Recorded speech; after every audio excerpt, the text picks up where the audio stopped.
నమస్కారం.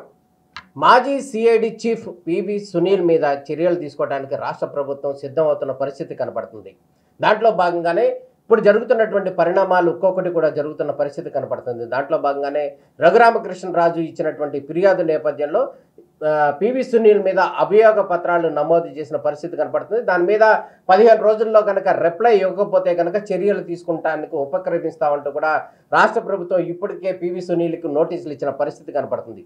అసలు దీనికి సంబంధించినటువంటి పూర్వాపరాలు కనుక మనం గమనించినట్లయితే గతంలో వైసీపీ పార్టీ ఎంపీగా ఉన్నటువంటి రఘురామకృష్ణరాజు అంశానికి సంబంధించి రఘురామకృష్ణరాజు జగన్మోహన్ రెడ్డికి సంబంధించినటువంటి వ్యవహారాల్లో కానీ అదేవిధంగా జగన్మోహన్ రెడ్డి ముఖ్యమంత్రిగా చేస్తున్నటువంటి కొన్ని అంశాలని ఆయన పూర్తి స్థాయిలో విభేదించడం కావచ్చు, ఆయన ఆ తర్వాత పార్టీ నుంచి పక్కకు వెళ్ళిపోవటం, అదేవిధంగా స్వతంత్రంగా ఆయన ఎంపీగా కొనసాగటం వంటి అంశాల నేపథ్యంలో ఆ రోజు జరిగినటువంటి పరిణామాల నేపథ్యంలో రఘురామకృష్ణరాజు మీద ఆ రోజు కేసు నమోదైంది. ఆ కేసు నమోదులో భాగంగా ఆయన్ని మంగళగిరి తీసుకొచ్చి ఆయన మీద బలవంతంగా చర్యలు తీసుకున్నారు పోలీస్ అధికారులు. ఇంట్రాగేషన్ సందర్భంలో అక్కడ భౌతిక దాడులు చేశారు అనేది రఘురామకృష్ణరాజు చేస్తున్నటువంటి ఆరోపణ. ఈ ఆరోపణలో భాగంగానే ఆయన ఇక్కడ జరిగినటువంటి పరిణామాలు కావచ్చు, ఇక్కడ ఆ రోజు ఉన్నటువంటి అంశాలు కావచ్చు, ఆయన ఏదైతే ఉందో కస్టడీలో టార్చర్ చేసినటువంటి అంశాలకు సంబంధించి అనేక సందర్భాల్లో కూడా ఆయనకి జరిగినటువంటి అంశాలని, ఆయనకి జరిగినటువంటి ఇబ్బందులను కూడా ఆయన ఆ రోజు మీడియాకి కానీ అందరికి కూడా చూపించినటువంటి పరిస్థితి కనబడుతుంది.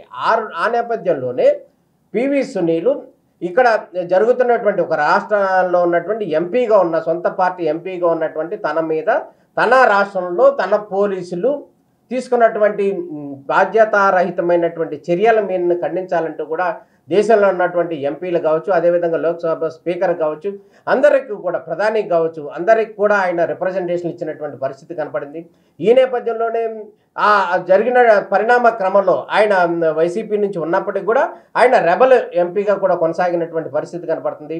అప్పుడు జరిగినటువంటి పరిణామాల్లో ఆయన సొంత పార్టీ ఎంపీ అయినప్పటికీ కూడా ఆయన్ని బాధ్యతారహితంగా కొట్టడం కావచ్చు, చర్యలు తీసుకోవటం కావచ్చు, కొంతమంది అధికారులు ఎవరైతే ఉన్నారో వాళ్ళు ముసుగేసుకుని వచ్చి వాడిని కొట్టారు. కొట్టిన సందర్భాల్లో కొన్ని వీడియోలు తీశారు. ఆ వీడియోలన్నీ కూడా జగన్మోహన్ రెడ్డికి చూపించారు అంటూ కూడా ఆయన ఆరోపణలు చేసినటువంటి సందర్భాలు ఉన్నాయి. ఈ నేపథ్యంలోనే ఆయన పరిణామ క్రమంలో ఆయన ఎన్డీఏ గవర్నమెంట్లో కూడా ఆయన ఎన్డీఏ అభ్యర్థిగా కూడా ఎమ్మెల్యేగా పోటీ చేసిన పరిస్థితి కనపడుతుంది. తాజాగా కనుక మనం గమనించినట్లయితే పివి సునీల్ ఎవరైతే ఉన్నారో ఈ పివి సునీల్ ప్రస్తుతానికి కనుక గవర్నమెంట్లో ఆయన పాత్ర ఏంటంటే ప్రస్తుతానికి ఆయనకి ఎక్కడా కూడా బాధ్యతలు ఇవ్వలేదు. గతంలో వైసీపీ గవర్నమెంట్లో సిఐడి చీఫ్గా కూడా పనిచేశారు. ఆ సందర్భంలోనే చంద్రబాబు నాయుడికి సంబంధించి స్కిల్ డెవలప్మెంట్ అంశం ఏదైతుందో స్కిల్ డెవలప్మెంట్లో భారీ కుంభకోణాలు జరిగినాయి అంటూ కూడా దాంట్లో కేసు నమోదులు చేసినటువంటి పరిణామాలు కావచ్చు, ఆయన్ని చంద్రబాబు నాయుడిని ముద్దాయిగా చేర్చడం వంటి అంశాలు కావచ్చు, ఆయన అరెస్ట్ అవ్వటం కావచ్చు, వీటన్నిటిలో కూడా సిఐడి సునీల్ పాత్ర ఉంది అనేది ప్రధానంగా చెప్తున్నటువంటి వర్షం. ఆ నేపథ్యంలోనే ఆ తర్వాత సిఐడి సునీల్ మీద చర్యలు తీసుకోండి, ఎటువంటి చర్యలు తీసుకున్నారంటూ కూడా కేంద్రం నుంచి ఒత్తిడి వచ్చిన నేపథ్యంలో అప్పుడు మాత్రమే ఆయన్ని సిఐడి చీఫ్ నుంచి తప్పించి డిజాస్టర్ మేనేజ్మెంట్కు ఎండీగా వేయటం జరిగింది. ఆ తర్వాత జరిగిన పరిణామాల్లో ఎన్డీఏ గవర్నమెంట్ వచ్చిన తర్వాత సునీల్కి ఎక్కడ ఎటువంటి బాధ్యతలు ఇవ్వలేదు. ఆయన జిఏడీలో మాత్రమే ఉంచడం జరిగింది.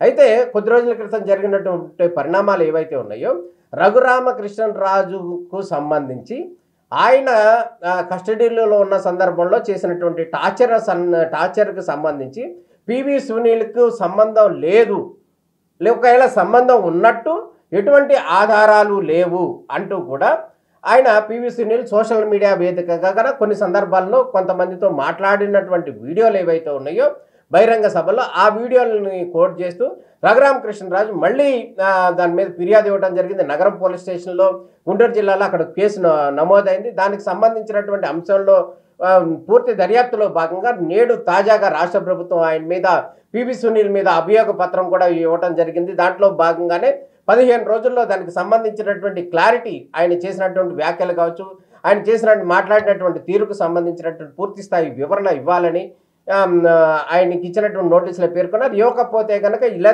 ఇచ్చినటువంటి రిప్లై ఏదైతుందో ఆ రిప్లై కనుక వాళ్ళు సాటిస్ఫై కాకపోతే కనుక రాష్ట్ర ప్రభుత్వం ఆయన మీద చర్యలు తీసుకునే అవకాశం అయితే ఉంది అనేది స్పష్టంగా కనపడుతుంది. అయితే గతంలో కనుక మనం గమనించినట్లయితే కనుక వైఎస్ఆర్సీపీ గవర్నమెంట్లో జగన్మోహన్ రెడ్డి ముఖ్యమంత్రిగా ఉన్న సందర్భంలో కొంతమంది ఐపీఎస్ అధికారులు కావచ్చు, కొంతమంది ఐఏఎస్ అధికారులు కావచ్చు విచ్చలవిడిగా పనిచేశారు. అందులో ఎటువంటి సందేహం లేదు. అందులో భాగంగానే ఐఏఎస్ అధికారులు కొంతమందిని అయితే ఇప్పటికే జిఐడి అటాచ్ చేశారు. అదేవిధంగా ఐపీఎస్ అధికారులు కూడా చాలామందిని కూడా జిఐడికి అటాచ్ చేశారు. వాళ్ళకి ఎక్కడా కూడా పోస్టింగ్లు ఇవ్వని పరిస్థితి కనపడుతుంది. ఈ నేపథ్యంలోనే సునీల్ ఈ విధంగా చేసినటువంటి వ్యాఖ్యల నేపథ్యంలో మళ్ళీ అభియోగ పత్రం ఇవ్వమని అడగటం, అంటే ఎక్స్ప్లెనేషన్ ఇవ్వమని అడగటం, దానికి కూడా ఆయన ఎటువంటి సందేశం ఇస్తారనేది వేచి చూడాలి. దాని తర్వాత కూడా ప్రభుత్వం ఎటువంటి స్టెప్ తీసుకుంటుంది అనేది చూడాలి. అంటే ఒక ఎంపీగా ఉన్నటువంటి వ్యక్తిని తీసుకొచ్చి ఎంక్వైరీ పేరుతో తీసుకొచ్చి ఆయన కస్టడీ సందర్భంలో ఆయన మీద దాడులకు పాల్పడ్డారు. అదేవిధంగా కస్టోరియల్ టార్చర్ చేశారు అంటూ కూడా ఆయన అభియోగాలు చేశారు. దాంట్లో భాగంగానే ఆయన అనేక రకాల ఫిర్యాదులు చేశారు. అనేక అంశాలు కూడా జరిగినాయి. దాంట్లో భాగంగానే ఆయన ఒక స్థానిక ఎంపీగా ఉన్నటువంటి నరసాపురానికి 4.5 సంవత్సరాలుగా ఆయన ఎంపీగా ఆ ప్రాంతంలోనూ కూడా అడుగు పెట్టలేని పరిస్థితి. ఎందుకంటే ఆయన మీద అనేక రకాలైన కేసులు అప్పటికే బుక్ అయిపోయిన పరిస్థితి కనబడుతుంది. ఈ నేపథ్యంలోనే రఘురామ కృష్ణరాజు ఢిల్లీలోనే ఉండటం, ఆ తర్వాత హైదరాబాద్లో ఉండటం, మళ్ళీ ఎమ్మెల్యేగా మాత్రం ఇప్పుడు మాత్రమే ఆంధ్రప్రదేశ్లో ఉండటం వంటి పరిణామాలు జరుగుతున్నాయి గవర్నమెంట్ మారిన తర్వాత.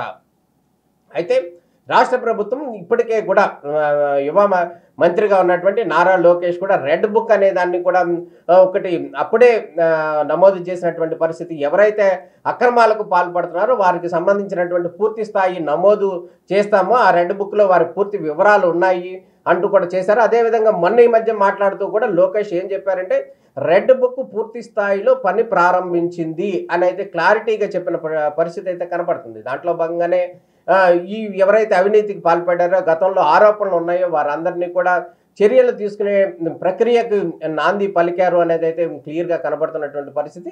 దాంట్లో భాగంగానే సీనియర్ ఐపీఎస్ అధికారిగా ఉన్నటువంటి పివి సునీల్ మీద ఎటువంటి చర్యలు తీసుకుంటారు, ఆ తర్వాత ఆయన మీద ఎటువంటి యాక్షన్ ఉంటుంది అనేది అయితే మనం వేచి చూడాల్సిన పరిస్థితి కనబడుతుంది.